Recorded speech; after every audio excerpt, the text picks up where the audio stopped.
Everybody, welcome to Freedom Talk. I'm so pleased to have with me Garland Favorito from down in Georgia, just south of us, and Sherronna Bishop, who's actually on her way here to come see us here in Tennessee. So welcome to the show, guys. We're going to talk about Georgia. Thank you so much, Kelly.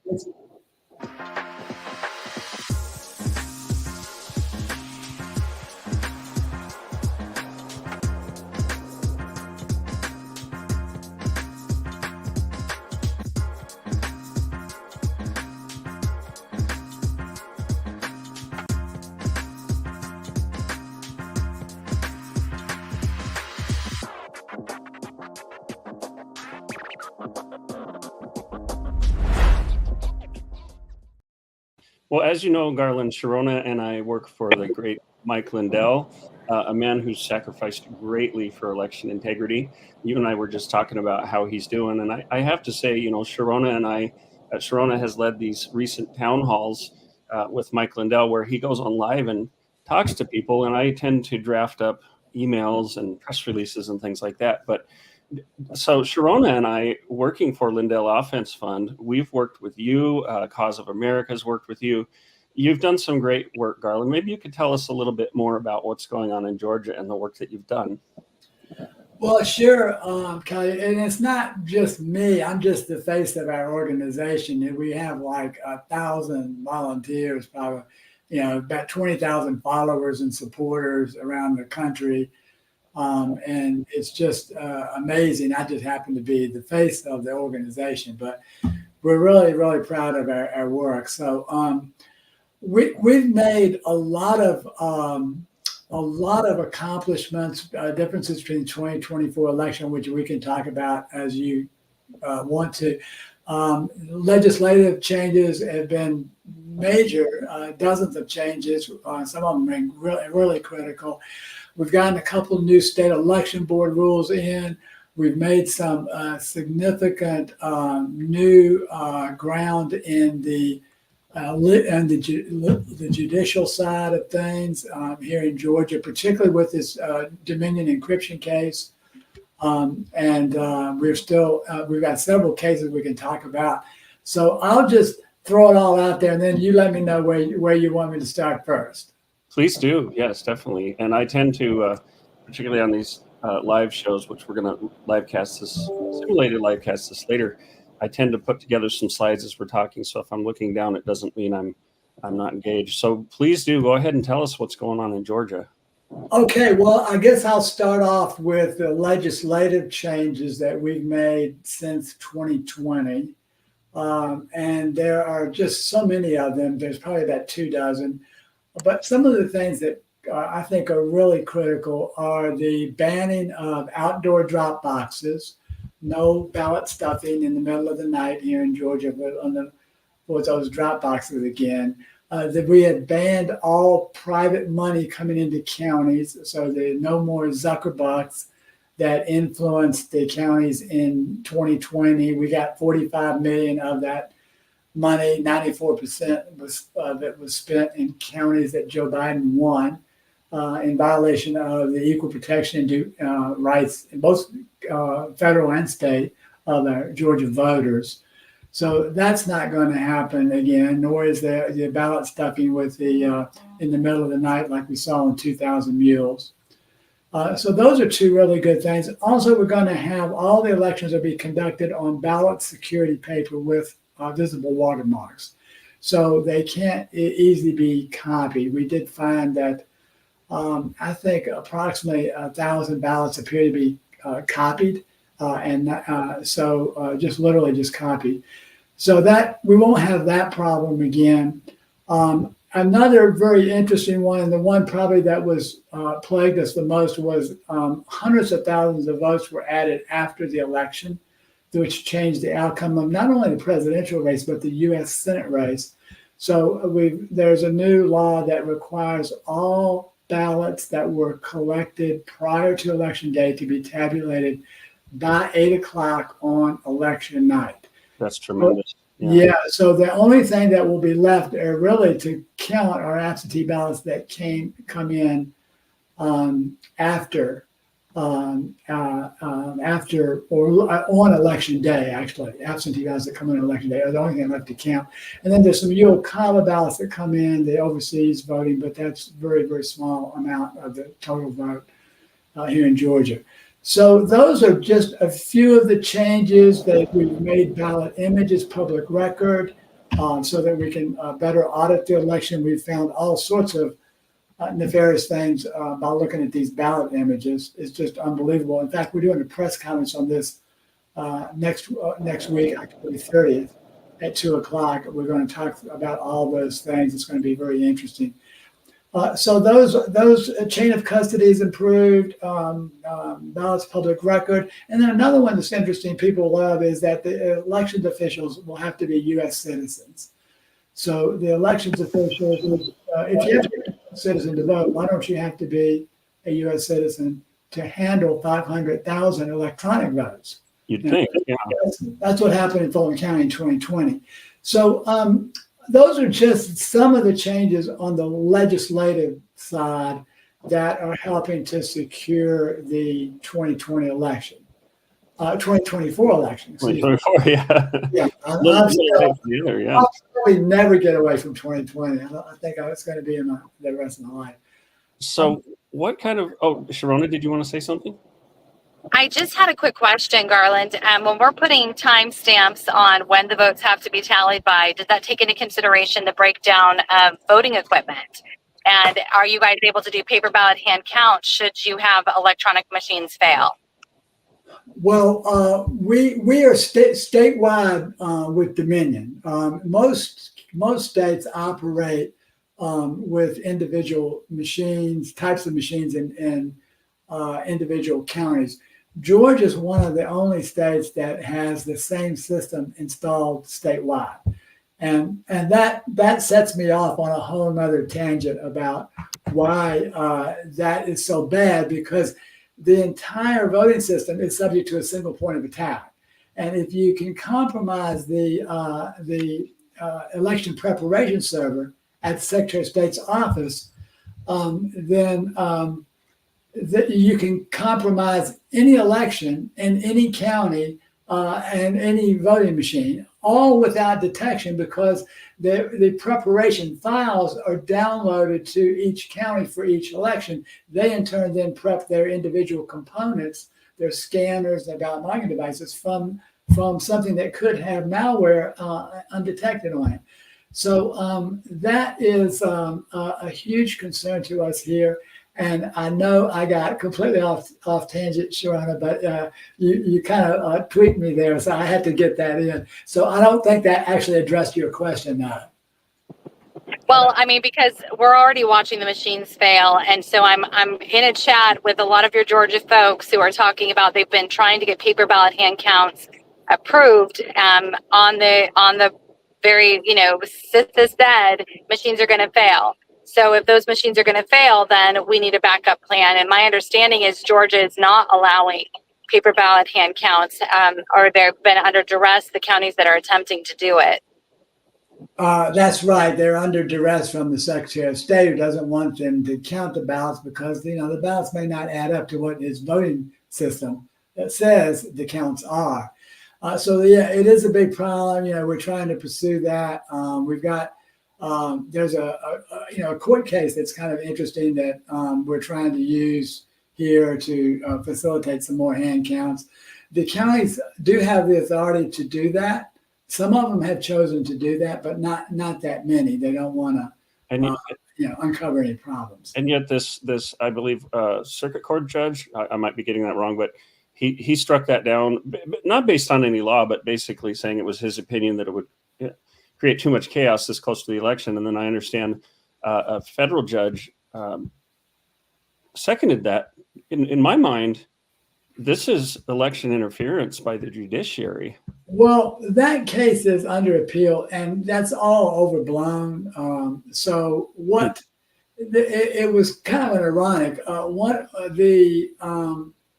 What the complainant there required, and she sits on the Fulton County Election Board. She asked for them.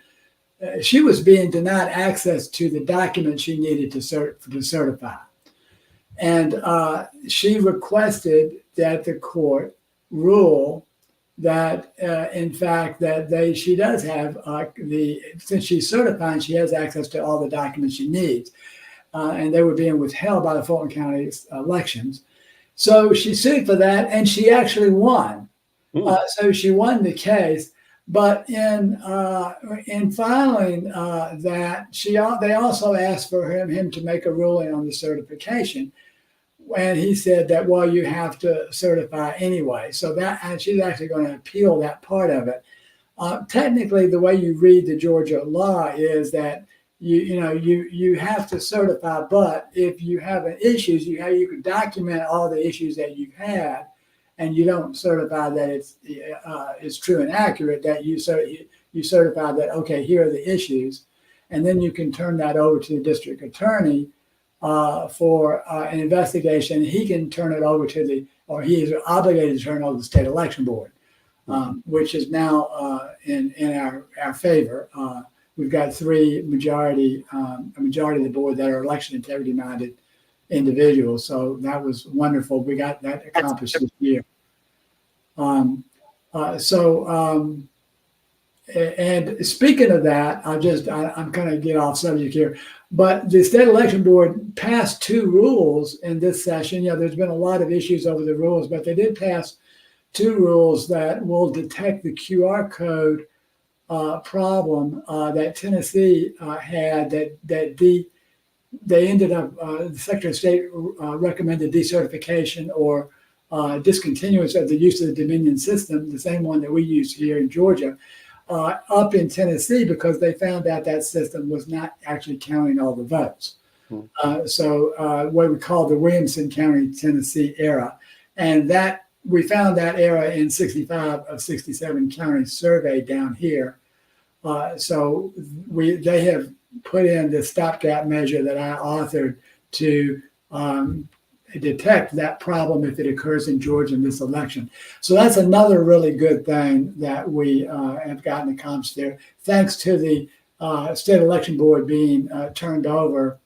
And all of that was done because of pressure from our volunteers to get new people in there. And we did. The Lieutenant Governor Burt Jones and House Speaker John Burns appointed 2 new people, and that really changed the dynamic of the board in our favor tremendously. So we're grateful to them for that. But I think I got off topic again for your question. So you have to reel me back in. You get me fired up here. Well, we don't have a rigid agenda here, but I did want to ask, a lot of people after the 2020 election, they lost confidence in Governor Kemp and Secretary Brad Raffensperger. And there's a lot of anxiety right now. Are we going to get a fair election in Georgia? Obviously, a critical state right now. What are your thoughts about the governor and the Secretary of State right now? Are they being cooperative? Do they seem to have an agenda? Are you getting pushback? Anything you can answer there. And then secondarily to that, can we secure Georgia? Are we going to be able to avoid a repeat of 2020? Well, the secretary is going to be pushing back all the way to his grave. I mean, he's just a tremendous problem here. The governor has tried to stay hands off a little bit, but he was the former Secretary of State. So he knows all about the problems with these types of machines, and he has let that fester a little bit. So, but he's trying to take a more hands-off approach, and in fact, he did sign the bills, all those bills that I just mentioned, the legislative improvements. He did sign those into law. So that's to his credit. But they're still they're not election integrity advocates. And then of course, Ravensburger and Secretary of State is our foremost adversary. I could go on for 2 or 3 shows about all the things that he's done. I'll try not to get wound up again. But that's kind of the way it stands. But given that scenario, we've made tremendous improvements in here, and I think we've done enough to probably detect any at least any ballot stuffing problems. Yeah. We still have the issue of the machines, though, and we have to unplug Georgia, and that's what you see behind me. That's our motto here, is to unplug this voting system, and we are totally committed to that, and we'll continue to be fighting for that for the next election cycle.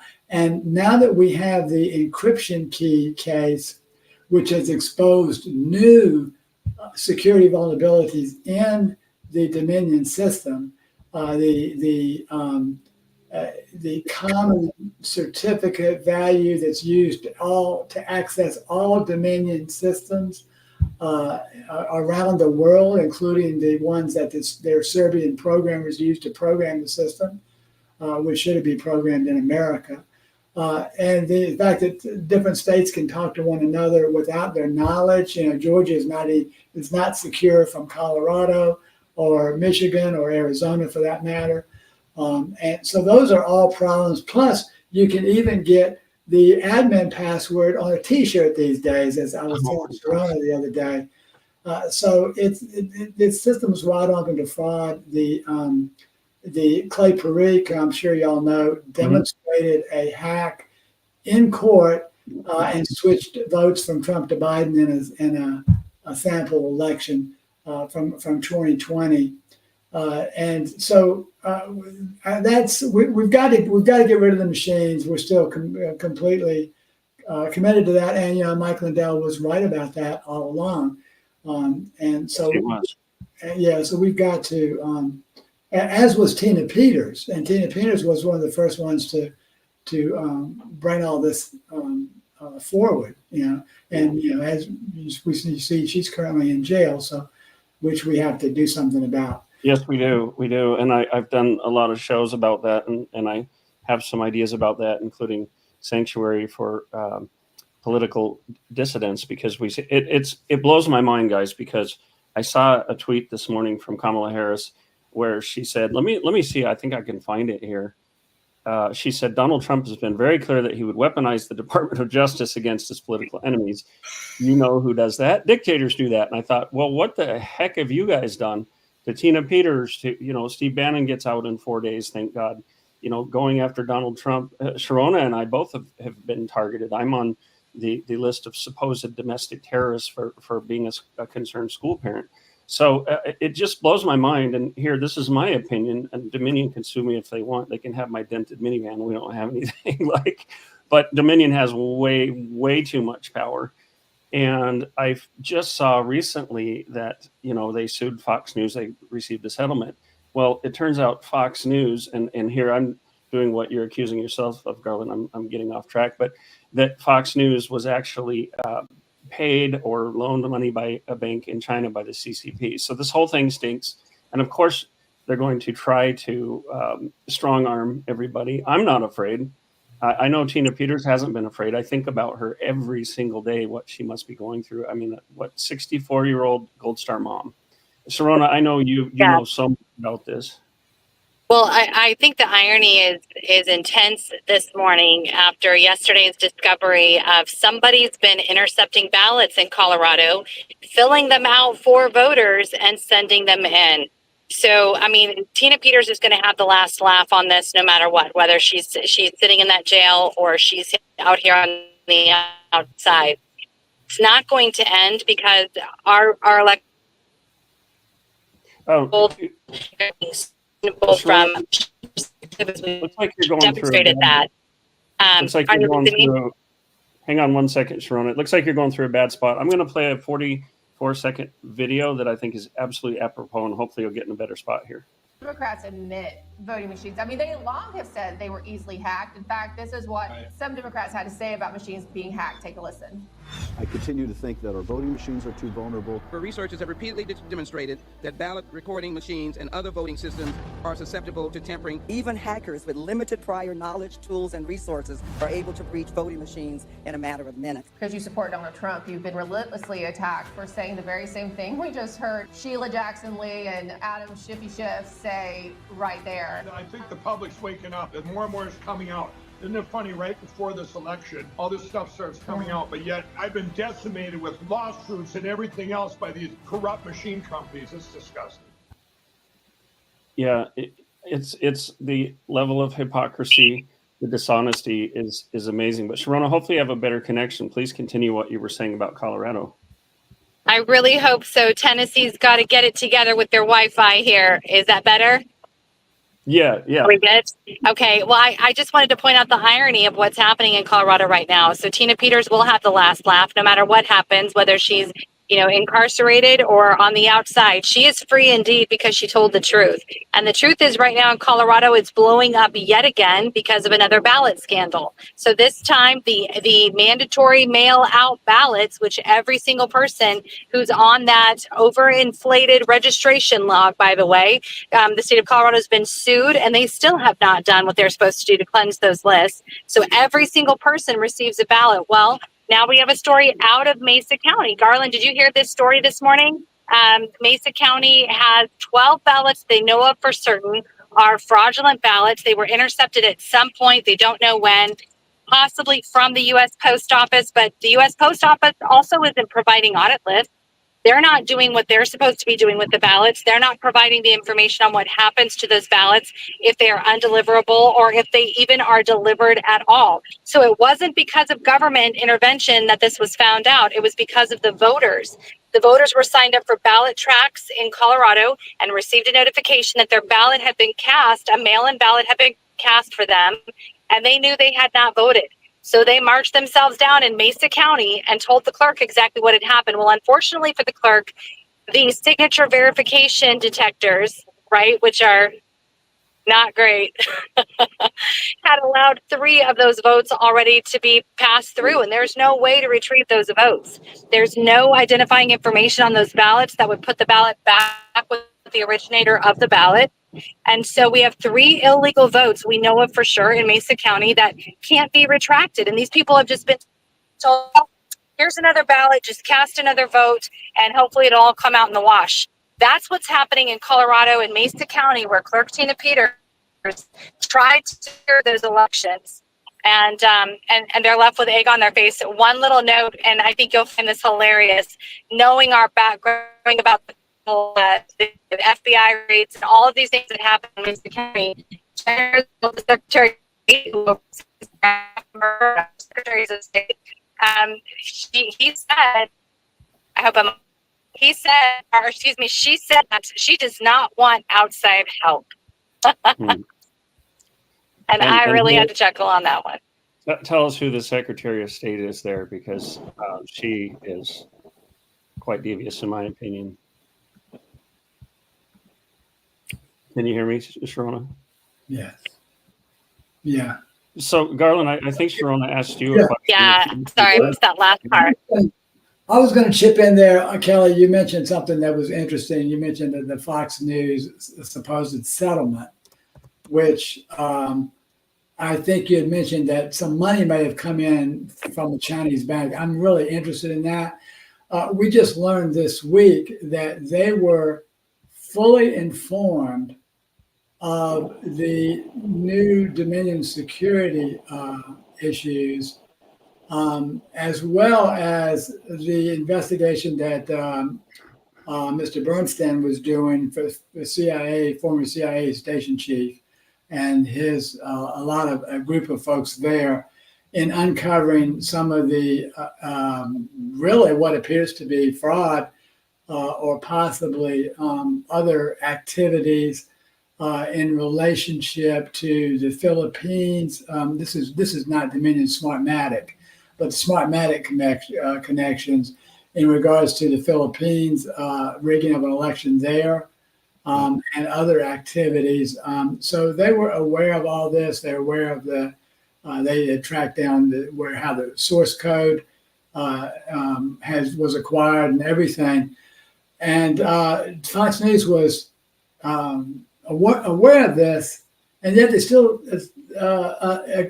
according to what we've heard, they have actually chosen to settle for an absurd amount, $787 million for a company that's only valued at about 50 million, and maybe 70 or 80 at the most, and they would have to prove that Fox News had acted maliciously. There's no way they could prove that. Yeah. So what is this all about? So that's interesting that you've gotten a new piece to the puzzle there that we ought to get distributed out, because I have not seen that piece yet. Yeah, we have to keep looking into this, and I think there's one potential pitfall that false stories could go out, and if we put them out without verifying them, it can make our side look bad. But Jenna Griswold is the name I was trying to think of, the Colorado Secretary of State. Yeah. Anybody watching the show, I'd like them to really research her and what she's done. One of the things, Garland, unfortunately, Sherronna, I think, lost connection. Hopefully she'll come back.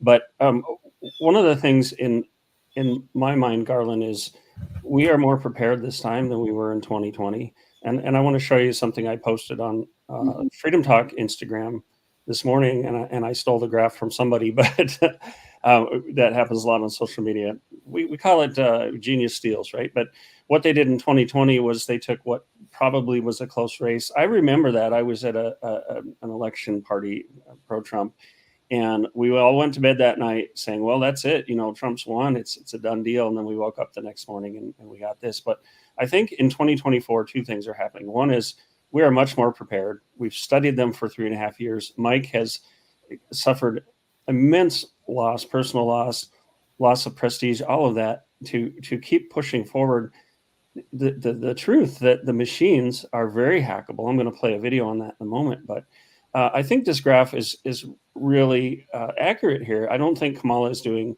well at all. I think the media is trying to puff it up to make it look like it's more that she's ahead. But honestly, I think two things are in our favor. One is that we're prepared, and the other one is that it's going to have to be such blatant, obvious, out front cheating that people aren't going to stand for it. Like, the peasants will revolt, you might say. Thoughts on that, Garland? Well, I think that, you said, Kelly, we're watching very carefully all aspects of this system and the ballots that are coming in. We are monitoring voter roll activity, and we're finding some strange things already.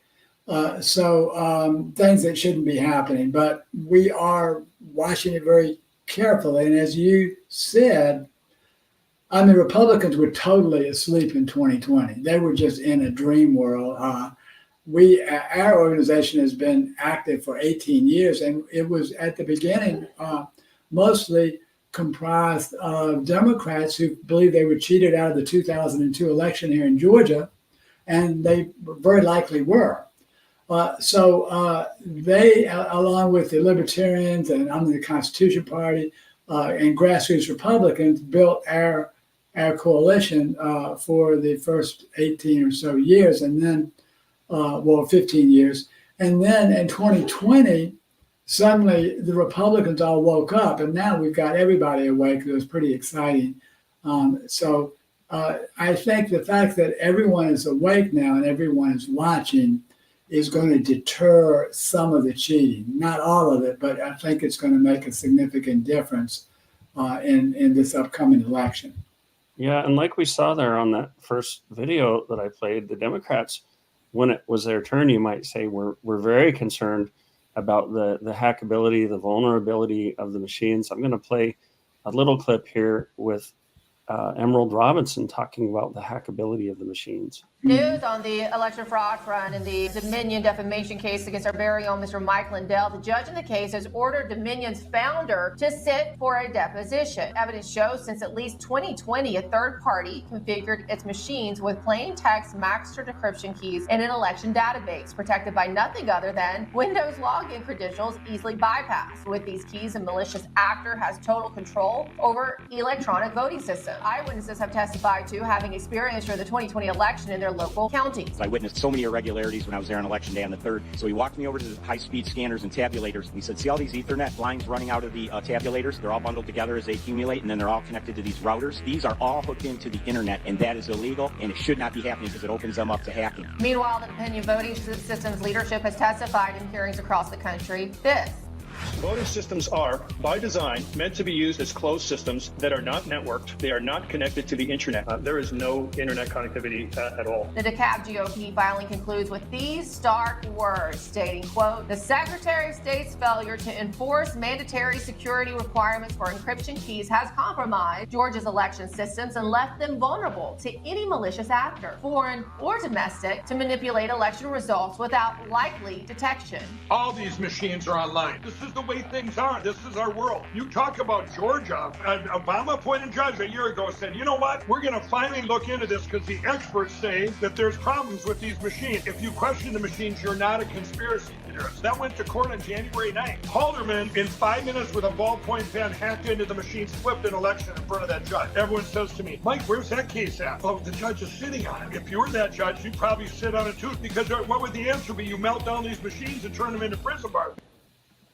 So, Garland, it was my impression that the Georgia Election Commission basically had to admit that these things had happened. And I may be getting that wrong, but they had to admit that there have been some election irregularities. Can you speak to that? Oh my gosh, we have to have a whole nother show on that. Yeah. So, by the way, that hack that Haldeman did, he actually used the opposing attorney's pen to hack the machine. Didn't even use his own pen, so it was kind of interesting there. Wow. Yeah. Oh my gosh, the irregularities, the fraud errors and irregularities are a whole nother subject. But if we go up to Voter GA on the homepage where we say what's wrong with Georgia elections, down there we have a link into a document that shows 13 types of outcome determinative fraud that occurred or fraud errors or irregularities that occurred in the 2020 election. So there is just so many, it would take a whole show to go through all of the problems that occurred in the election in 2020. So there's this sense, I know some people are still very upset about 2020, but I've seen this sense, and I know the opposition tends to focus somewhat on this and say, well, you can't cry over spilled milk, you can't change things. And I've seen the response that, no, we're not trying to necessarily go back and fix the 2020 election. It's too late. But how can we use that information? It seems to me like it's kind of been set on the shelf by some as if, well, we acknowledge it happened, but we're not going to address it until after this election. Is that an accurate perception that I have? It's really simple. We've said this 100 times down here, probably 1,000. If you don't understand the problems that occurred in 2020 and fix them, you cannot possibly have a secure 2024 election. Yeah. And that's the bottom line. Well, that's crazy.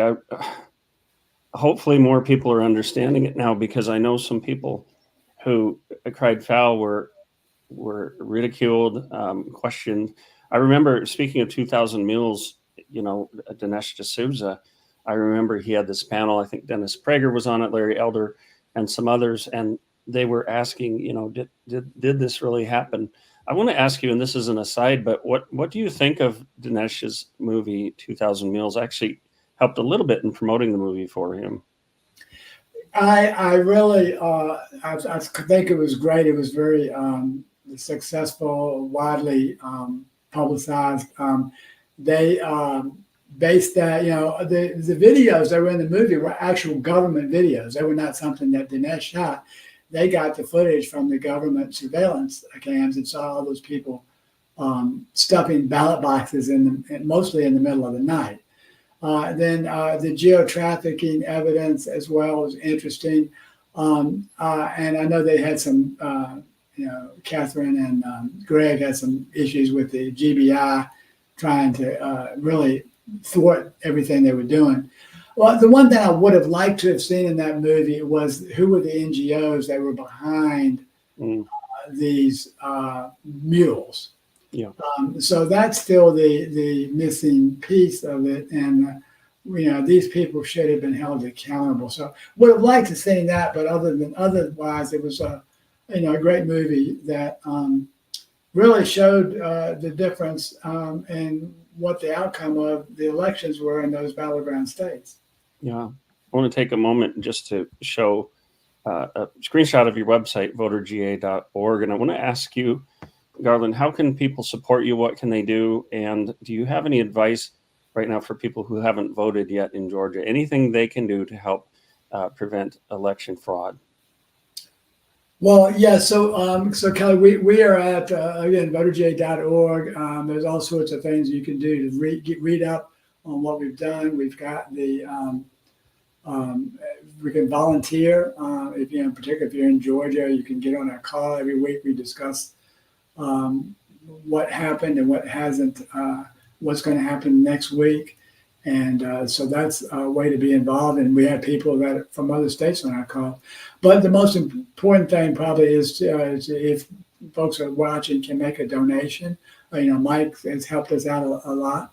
And not only with some funds, but also tremendous exposure that we've gotten off of with Mike's help.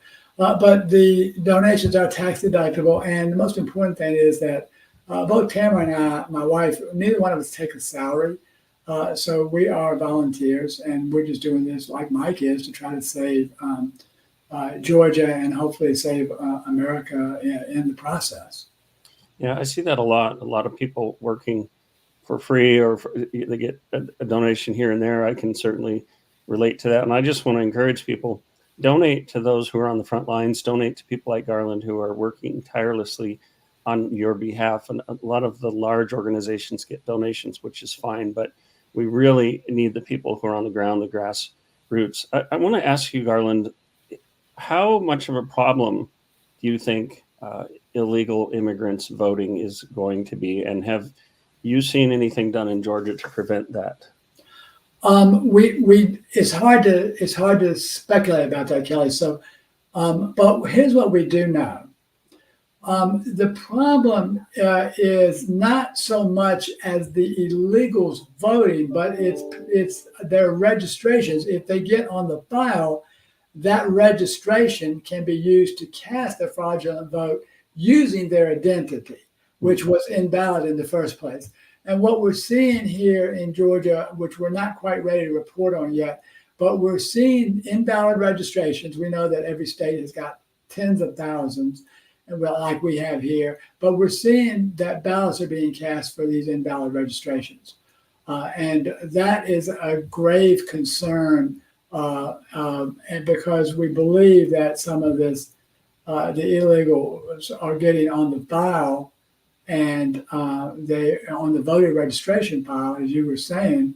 But I don't think it's the illegal that's casting the vote. I think because they know they could be that's a felony here in Georgia. Oh. They could be deported or worse.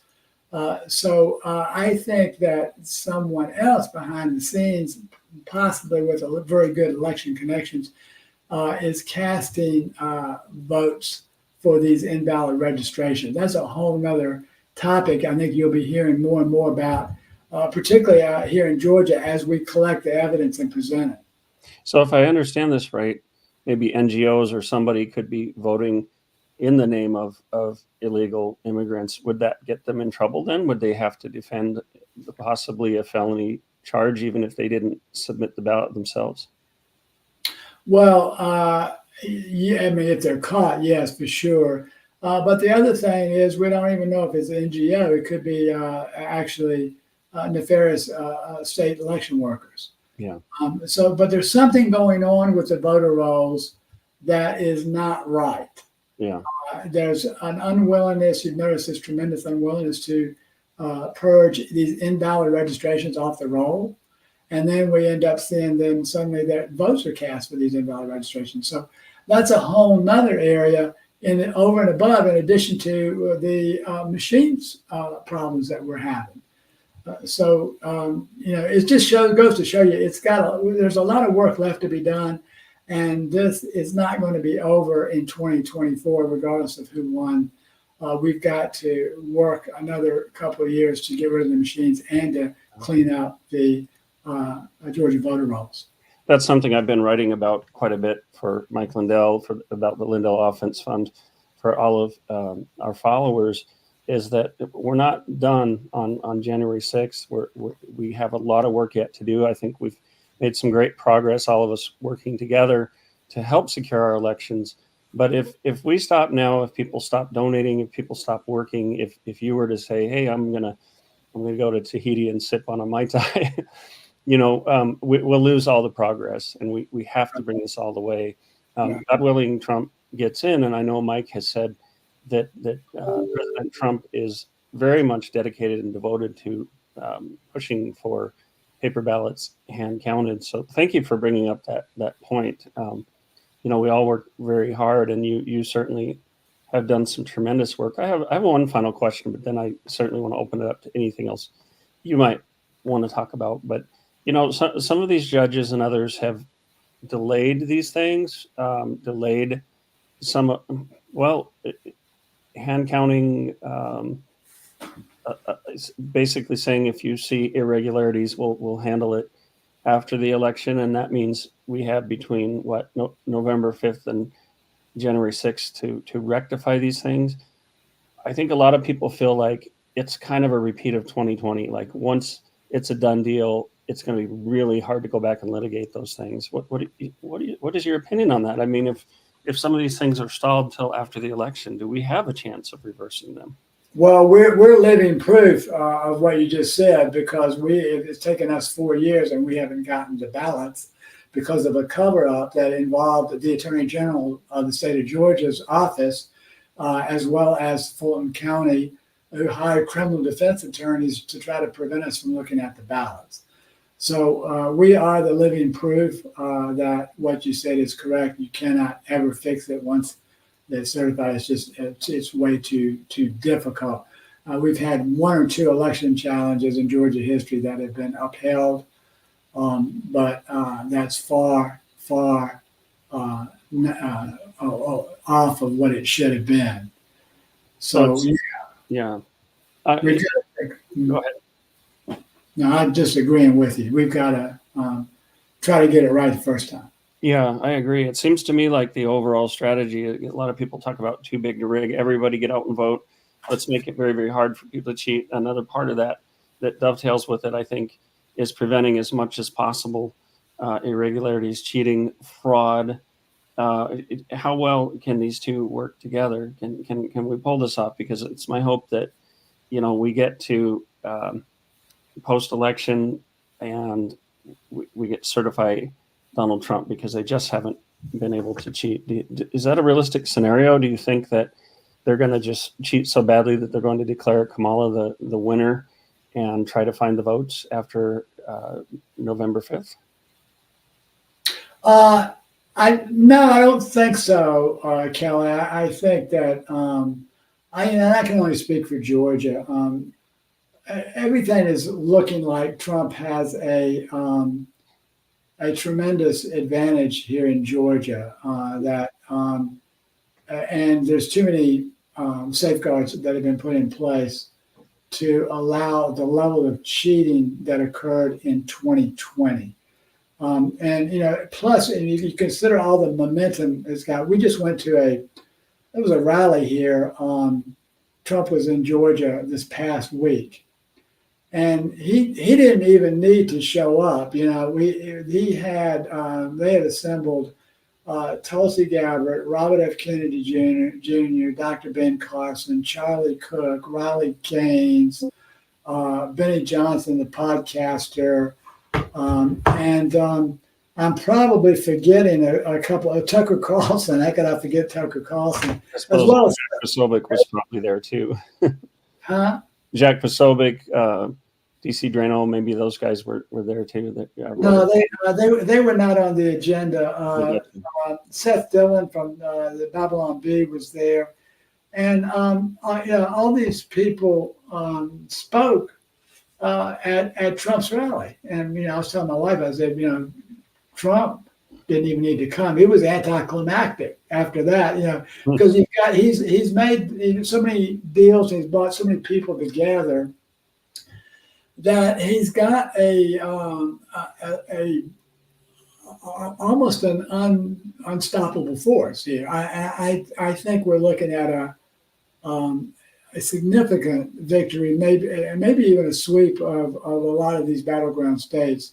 I don't see them being able to hold off the level of cheating. I don't think, I can only speak for Georgia, but there's not enough cheating I think that they could do here to prevent him from carrying the state.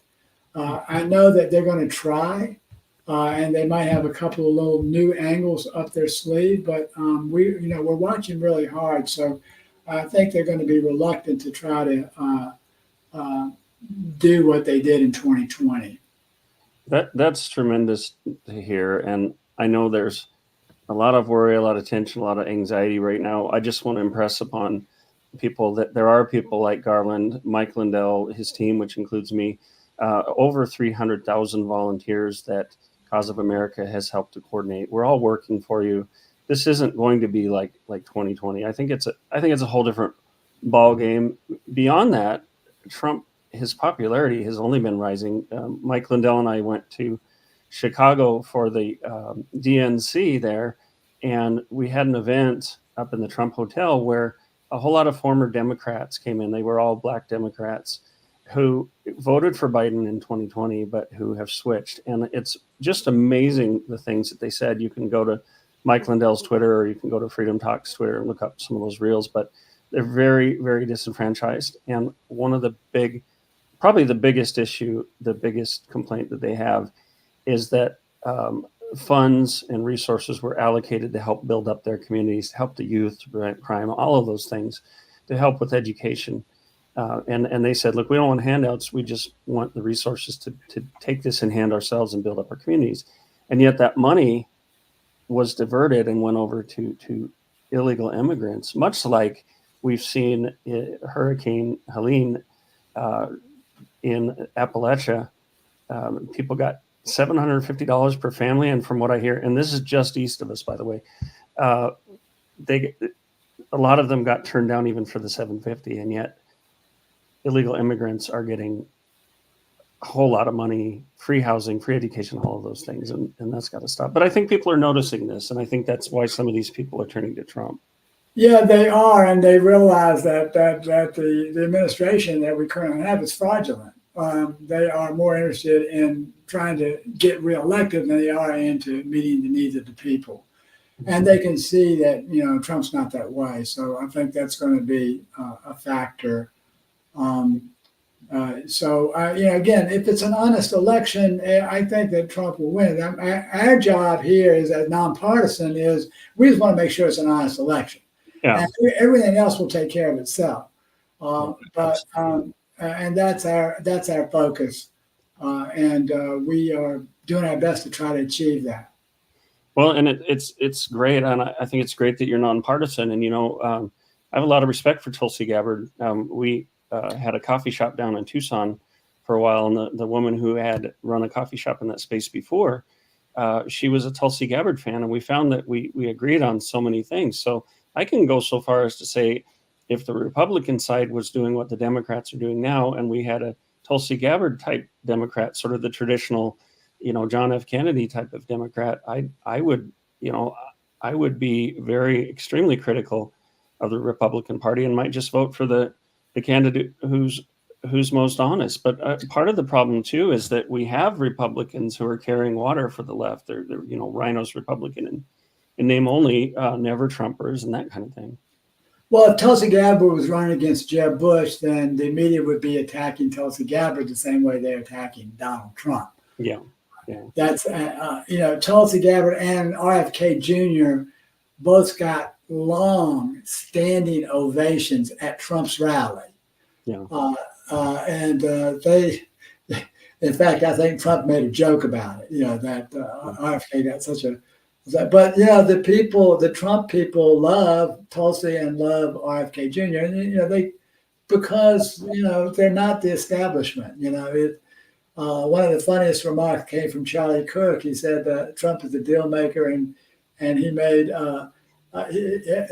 he made this incredible deal to trade Dick and Lynn Cheney, Tulsi Gabbard, and RFK Jr. So that's the deal of a lifetime. Yeah, I'll take that trade any day. And I think this is something I want to see more of. And Mike just yesterday, I believe it was, went on the Young Turks. He's sort of started a relationship with Cenk Uygur. I hope I'm pronouncing his name right, but this Turkish American, one of the leaders of the Young Turks. And I know Mike I want to say it was at the DNC, but it was one of these events. He stopped by their booth, and it was actually a really good interview. They disagreed on a lot of things, but I saw some common ground and really just wanting some honesty, transparency, wanting what's best for the American people. And I was blown away by it because, the Young Turks is definitely left wing, but I would like to see more people, whatever their political affiliation is, past political affiliation,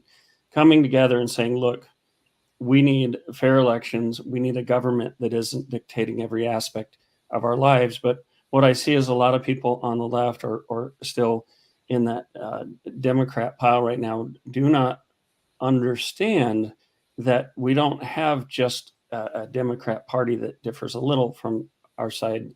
They've gone full on Marxism. It's very, very radical what they're doing. So I hope more people, Dave Rubin, others. I have a friend who's a gay atheist who hated Trump, who's now very pro-Trump. I think people see that the proof is in the pudding. Like, what are these people actually doing? So, when you say you're nonpartisan, I definitely believe that, but we're not blind. I was blind in 2016. I didn't want to vote for Hillary, but I tended to check the media. I'm a journalist. And I thought Trump was not. I thought Hitler was an exaggeration, but I thought he was like a Mussolini. And it was election night of 2016 that I actually read his policies, watched his speeches, put aside the filter of the media because I saw it's looking likely he's going to win.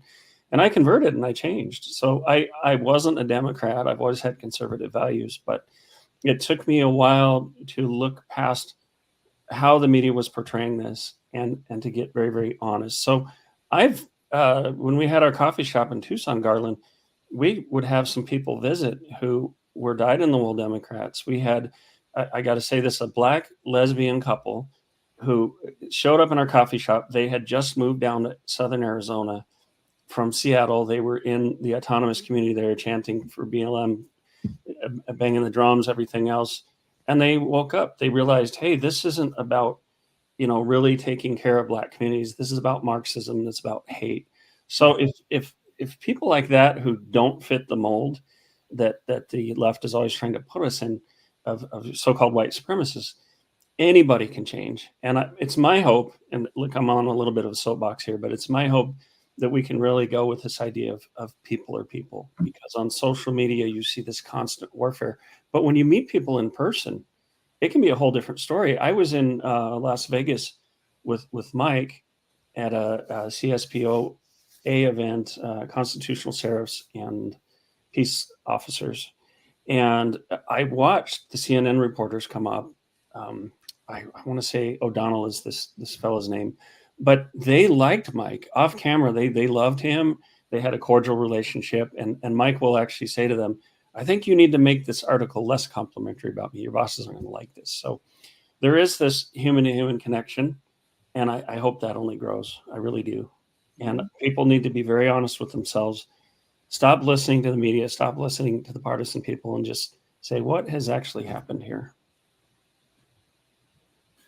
Yeah, he just gets along with everybody, even his adversaries. But he's just that kind of a guy. Yeah, I've had to turn down a couple of interviews from recently from CNN and ProPublica because I just don't have any faith that they could present anything accurately. But yeah, but he does it, and he gets away with it and does it pretty well. Yeah, he really does, and they'll try to trap him up, but I think he's making some great strides by going into the den of the enemy, you might say, and talking to people. Oh gosh, I'm trying to remember the name of the late night show host, not Stephen Colbert, but the one he went on his Jimmy Kimmel. Yes, Jimmy Kimmel. I understand that personally Jimmy Kimmel likes Mike Lindell a great deal. So it's a place to start. It's a place to start to keep our humanity. What the left has done so well, and the media has done so well, is demonize us. Obama gets up and says, "I don't understand the division." Then Kamala gets up and refers to Trump as literally Hitler, and by extension, all of us are supposedly white supremacist Nazis. It's garbage. It's ridiculous. I'm going to vote. Well, I already did for the candidate who brings people together, not divides. So that's my 2 cents. I know you're nonpartisan. That's my opinion. But thank you so much, Garland, for the work that you've been doing. It's great to meet you. Someday we'll be able to meet in person. And by the way, I love your shirt. That's an awesome shirt. That's a Steve Stern shirt. Wow, nice. Yeah.